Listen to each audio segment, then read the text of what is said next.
राधे राधे आप सभी को। नारद जी कह रहे हैं वही स्त्री परम पद में आरूढ़ होती है जो अपने पति को भगवान का स्वरूप समझती है। मेरे लिए मेरे भगवान मेरे पतिदेव हैं, भगवान सब में विराजमान है। फिर अपने पतिदेव में भगवान मान ले तो बात बन जाए। पर ऐसा नहीं कि पत्नी पति को भगवान माने और पति पत्नी को ऐसा नहीं। पत्नी के प्रति भी भगवत भाव रखना चाहिए क्योंकि उसमें भी भगवान विराजमान है। पत्नी को चाहिए कि पति की आज्ञा में रहे, उनकी सेवा में रहे, उनके अनुकूल रहे। पति को प्रसन्न रखना उसका परम कर्तव्य है। ऐसे ही पत्नी के प्रति पति का भाव होना चाहिए कि वो भी उनके अनुकूल रहे, उनको प्रसन्न करने की चेष्टा करे, तभी गृहस्थ धर्म परिपूर्ण माना जाएगा। जो अपने पति को ईश्वर मानती है उसे पतिव्रता कहते हैं। जो पतिव्रता होती है वो परम पद में आरूढ़ होती है। कितना बड़ा बल पतिव्रता का। अनुसुईया जी की परीक्षा लेने के लिए ब्रह्मा विष्णु महेश तीनों भगवत स्वरूप गए तो भगवान विष्णु, भगवान शंकर, भगवान ब्रह्मा जी 6-6 महीने के बालक बन गए, पालने पे झुला दिया। पर तीनों देवियां आई नारद जी के द्वारा प्रेरित होकर के। उन्होंने देखा 6-6 महीना के बालक, तब विनय की तो उन्होंने कहा धैर्य रखो, जब जवान होंगे तब हम ब्याह करेंगे आपसे, फिर आप ले जाना। अनुसुईया जी के चरणों में पड़ गई तीनों देवियां। तब उन्होंने प्रभु से प्रार्थना की कि प्रभु ये पालने में आप हमें जो बाल सुख दिए, आप हमें वो सुख छीन नहीं सकते, आप हमें वो सुख प्रदान करें फिर जाएं। तो भगवान श्री हरि के अंश से दत्तात्रेय जी, भगवान महादेव जी के अंश से दुर्वासा जी और भगवान ब्रह्मा जी के अंश से महात्मा चंद्रमा मुनि, ये तीन उन्हीं पालने पे फिर गए। ये पतिव्रता, पतिव्रता के सामर्थ्य यमराज की बुद्धि को चक्कर में डाल दिया और सत्यवान को और अपने पूरे मातृपक्ष और पितृपक्ष दोनों को महान बना करके अपने पति की आजीवन के लिए आयु मांग ली। बड़ी सामर्थ्य है पातिव्रत धर्म में। जो स्त्री अपने पति के अनुकूल रहकर पातिव्रत धर्म का, अब ये धर्म सब शास्त्रों में लिखे रह गए भाई। साध्वी स्त्री को चाहिए झाड़ू लगाते समय, पोछा लगाते समय, लीपते समय, चौक पूरते समय, अपने शरीर को सजाते समय मधुर मधुर भगवान का नाम स्मरण करे। भगवान का नाम स्मरण, कितना बढ़िया भजन है। सोनी लगा रहे, पोछा लगा रहे, जो भी कार्य कर रहे हैं भगवान का नाम जब करते हुए कर रहे हैं, इसी से भगवत प्राप्ति हो जाएगी। गृहस्थ में भी गोपी जनों ने कोई सन्यास नहीं लिया था बाहर से, लेकिन बड़े बड़े सन्यासी गोपियों की चरण धूलि की याचना करते। जब परमहंस सुखदेव जी महाराज गा रहे हैं उनके जस का, जब उद्धव जी जैसे परम ज्ञानी उनकी चरण रज की आकांक्षा कर रहे तो औरों की क्या। बृहस्पति शिष्य परम ज्ञानी महात्मा भगवान श्री कृष्ण के अभिन्न स्वरूप उद्धव जी याचना करते हैं कि वृंदावन की गोपियों की चरण रज हमारे माथे पे लगे। क्यों? क्योंकि हर समय लीपते बुहारते हर समय भगवान का स्मरण कर रहे हैं, भगवान की मंगल लीलाओं का स्मरण कर रही है। जो गृहस्थ में रहते हुए पति पत्नी विनम्र, झगड़ा नहीं, इसीलिए बड़ा संकट में है गृहस्थ धर्म और विरक्त धर्म दोनों। विरक्त धर्म इसलिए है कि आप जैसे अपवित्र आचरण करके हमें भिक्षा देंगे वैसे ही हमारी बुद्धि होगी। अगर अधर्म आचरण करके दोगे तो हमारी बुद्धि भ्रष्ट हो जाएगी। अधर्म आचरण क्यों? अन्न खा रहे हैं, जैसा खाए अन्न वैसा बने मन। अगर आप धर्म से कमा कर एक रोटी हमें देंगे, वो जब हम खाएंगे तो हमारी बुद्धि भजन करेगी। और गृहस्थ धर्म में जब तक पवित्रता नहीं है तब तक सब बेकार है। देखो, ना मन पवित्र, ना तन पवित्र, ना विचार पवित्र, तो क्या गृहस्थ धर्म? जो विनम्र है, विनयी है गृहस्थ, इंद्रिय संयमी है। कहां इंद्रिय संयम? यहां तो इंद्रियों का खुला व्यभिचार शुरू है, खुला व्यभिचार। गृहस्थ धर्म महान धर्म है जिससे विरक्त भी वही पैदा हुए, बड़े बड़े आचार्य गुरुजन भी उन्हीं गृहस्थों के यहां पैदा हुए। तो गृहस्थ धर्म कोई छोटा धर्म नहीं है, पर बड़ा महान धर्म है। महान इस बात में है कि वो गृहस्थ होते हुए विनयी है, वो गृहस्थ होते हुए इंद्रिय संयमी है, वो गृहस्थ होते हुए पवित्र है, भगवान का भजन करता है, इसलिए महान है। जो प्रिय वचनों से आए हुए अतिथि की सेवा करता है। तुम्हारे दरवाजे पे कोई आ गया, मधुर वचन, आइए स्वागत है आपका, कम से कम आसन और जल, बैठिए, पानी पीजिए, इतना तो सब कोई कर सकता है। भोजन और आगे की बातें ना हो तो हाथ जोड़ दे, पर आए हुए दरवाजे पर भिक्षुक अतिथि कोई भी आया हो, प्रिय वचन, आसन और जल, तीन चीजें तो सब कोई दे सकता है। प्यार से बोल सकते हो, पानी के लिए पूछ सकते हो, एक आसन पे बैठा सकते हो। इसके बाद वो जो मांग रहा है हमारी सामर्थ्य नहीं, हमारी श्रद्धा नहीं, तो मना कर सकते हैं। अपने कर्तव्य में सावधान रहे, पवित्र प्रेम पूर्ण व्यवहार करे। जो पति परायणा होती है और जो एक पत्नी व्रत होता है, उसके यहां भले वैभव न दिखाई दे, लेकिन उसके यहां शांति होगी, सुख होगा, एक आनंद होगा। अब मेहनत करके पति कमा के आ रहा है और घर में व्यभिचारिणी स्त्री है और ये देख करके उसकी छाती जल रही, या पत्नी बहुत धर्मात्मा है, पति व्यभिचारी है तो उसका हृदय जल रहा है, ये बहुत गलत है। अपने धर्म को समझो। ये शरीर का जो व्यभिचार प्रवृत्ति है ये नरक पहुंचा देगी। पति वंचक पर पति रति करई, रौरव नरक कल्प सत परई। जो स्त्री अपने पति को छलावा करके दूसरे पुरुष से सहवास करती है वो रौरव नरक पर। अगर पुरुष दूसरी किसी पत्नी से ऐसा करता है तो फिर नरकों के वर्णन में सुना ही है कि लोहे की स्त्री जलती हुई और कल्पों तक चिपकाया जाता है, ले आलिंगन करो, फिर वहां हाय हाय मचता है। इसलिए होश में जो गृहस्थ धर्म, नारद जी वर्णन कर रहे हैं, जो गृहस्थ धर्म में पति पत्नी एक भाव प्रेम संबंध और बड़े पवित्र रहते हैं, विनयी हैं, उनके घर में भले आपको करोड़ों अरबों रुपया ना दिखाई दे लेकिन शांति होगी, सुख होगा, बड़ा आनंद रहता है। गृहस्थ धर्म बड़ा, ऐसा थोड़ी कि निकृष्ट कोई गृहस्थ धर्म है। युधिष्ठिर जी जो चोरी नहीं करते और जो पाप कर्म नहीं करते वो अपने आप शांति और सुख को प्राप्त होते हैं। पर सावधान रहे, चोरी करना और अन्य पाप कर्म करना, इनसे अपने आप को बचावे।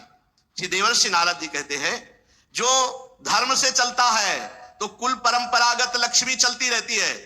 ध्यान दीजिए, दीपक की तरह भले जले, लेकिन जो धर्म से धन कमाते हैं उनका परिवार सुखी रहेगा। और ये जो अधर्म से घूस लेकर इधर उधर, फिर उनका जो है वो भले हाइलोजन की तरह एक बार जले लेकिन फ्यूज पक्का हो जाएंगे, पक्का नष्ट हो जाएंगे, परिवार तितर बितर हो जाएगा, सब नष्ट हो जाएगा। इसलिए अधर्माचरण करके गृहस्थ का पालन करने की कोशिश ना करें।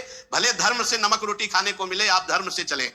ये भारतवर्ष वेददर्शी ऋषि मुनियों का देश है, ये गर्व का विषय है। हम भारतवासी हैं। ये सब देशों जैसा यहां व्यवहार नहीं है, पशुता, आसुरी प्रवृत्ति, केवल इंद्रियों का पोषण, ऐसा नहीं है। ये धर्म का पालन करने वाला देश है। एक प्रसंग में भाई जी ने लिखा था कि अकबर सम्राट जब राजपूतों को परास्त किया तो सैकड़ों लाशें बिछी हुई थी।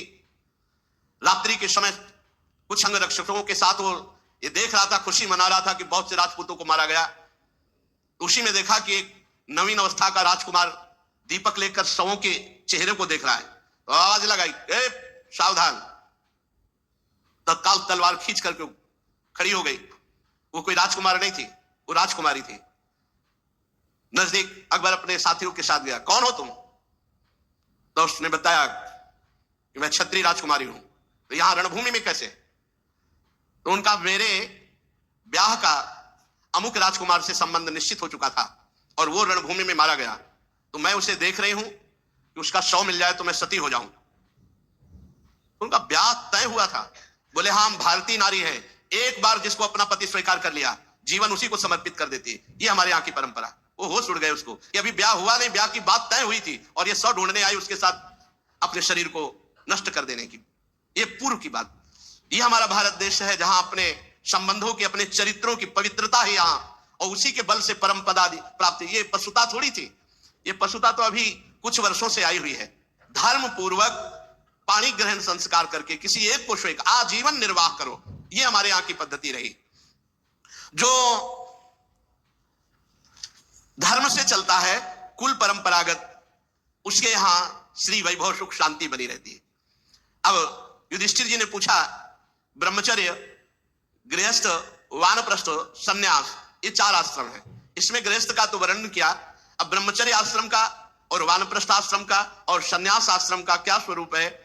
तो देवर्षि नारद जी कहते हैं, हे धर्मराज, ब्रह्मचारी चाहे कोई भी हो, गरीब या बड़े घर का या किसी भी वर्ण का, गुरुकुल में सब ब्रह्मचारी माने जाते थे। पहला आश्रम सबका ब्रह्मचर्य है।